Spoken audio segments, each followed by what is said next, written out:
எல்லோருக்கும் happy morning. இன்றைக்கி ரொம்ப சுவையான ரொம்ப சிம்பிளான பூண்டு சின்ன வெங்காய சட்னி எப்படி பண்ணலான்னு பார்க்கலாம் வாங்க. அதுக்கு முன்னாடி 2 பேஜை சப்ஸ்கிரைப் பண்ணாதவங்க சப்ஸ்கிரைப் பண்ணிக்கோங்க. ஒரு கடாயில் கொஞ்சமாக எண்ணெய், பூண்டு, சின்ன வெங்காயம் ரெண்டுமே ஆட் பண்ணி நல்லா வதக்கி எடுத்துக்கோங்க. இது ரெண்டுமே நல்லா வதங்கினதும் காரத்துக்கு ஏற்ப வரமிளகாய் ஆட் பண்ணிக்கோங்க. கூடவே கொஞ்சமாக புளி ஆட் பண்ணிக்கோங்க.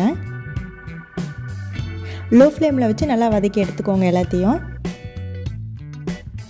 பாருங்கள், இந்த அளவுக்கு எல்லாம் நல்லா வதங்கினதும் ஒரு மிக்ஸி ஜாரில் ஆறுனதும் சேர்த்து நல்லா அரைச்சி எடுத்துக்கோங்க. தேவையான அளவுக்கு உப்பு, கொஞ்சமாக தண்ணி ஆட் பண்ணி நல்லா அரைச்சி எடுத்துக்கோங்க. பாருங்கள், இந்த அளவுக்கு அரைச்சிக்கோங்க. தாளிப்புக்கு நான் இன்றைக்கி எண்ணெய், கடுகு, கருவேப்பிலை இதான் ஆட் பண்ணியிருக்கேன். இது இட்லி, தோசை எல்லாத்துக்குமே சூப்பராக இருக்கும். அவ்வளோதான், சூப்பரான பூண்டு சின்ன வெங்காய சட்னி ரெடி ஆகிடுச்சு. கண்டிப்பாக ட்ரை பண்ணி பார்த்துட்டு கமெண்ட்ஸில் சொல்லுங்கள். எல்லோருக்கும் ஹாவ் அ நைஸ் டே.